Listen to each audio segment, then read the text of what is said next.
Once upon a time in the heart of Africa, there was a place where the sun always shone, the rivers flowed with life, and the animals lived in peace. This was the Pride Lands, and here, under the protection of the great King Mufasa, everything was perfect until it wasn't. You see, Mufasa had a brother named Scar. Now, Scar was jealous of all the love and respect Mufasa received. Deep inside, he was consumed by envy and dreamed of power. But how could he take the throne if Mufasa was loved by everyone? Well, Scar had an idea. A very dark idea. One night, when the moon was high in the sky, Scar went into the caves where the hyenas lived. The hyenas were starving, wild, and dangerous. They were led by a big female named Shenzi. And they were ready to do anything to get some food. Scar promised them food and a better life. He told them he would make them kings of the Pride Lands. All they had to do was follow him. And so, their alliance of betrayal was formed. Mufasa, meanwhile, remained a noble and wise king. He guided his pride with lessons of courage, loyalty, and the circle of life. He taught them that true strength lies in unity and responsibility.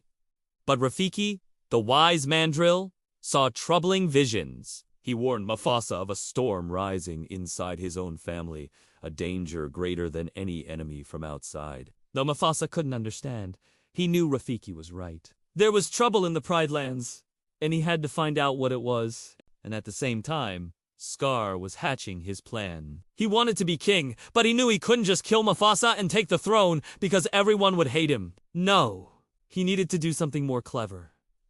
So he came up with a trick. He lured his brother into a deep gorge. Then, while Mufasa was distracted, a massive herd of wildebeest stampeded across the valley below. The ground shook with thunder as dust filled the air, and chaos surrounded them. Mufasa looked up in horror as the stampede came closer and closer.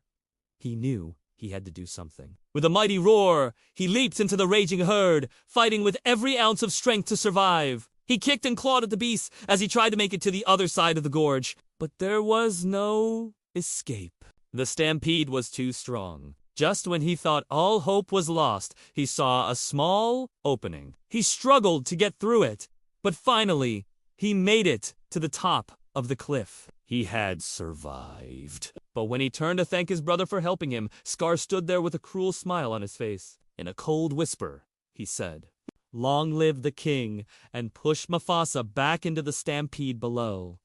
The valley grew silent. The Pride Lands had lost their king. Darkness spread across the savannah, and even the skies mourned with heavy thunder. Mufasa fell to his death, but his spirit wasn't gone. As the sun rose the next morning, the animals gathered together. They were scared and confused, and no one knew what would happen next. That's when Rafiki, the wise mandrill, came to them. He told them that Mufasa's spirit was still with them, that his strength would live on forever, guiding the heir of the Pride Lands and protecting the circle of life. And so, the legend of Mufasa had only just begun. But for now, it was time for the Pride Landers to mourn the loss of their great king. They cried and they grieved, but they knew that they had to be strong for each other. They had to keep going. After all, the circle of life goes on and on. The end. Please subscribe to my channel.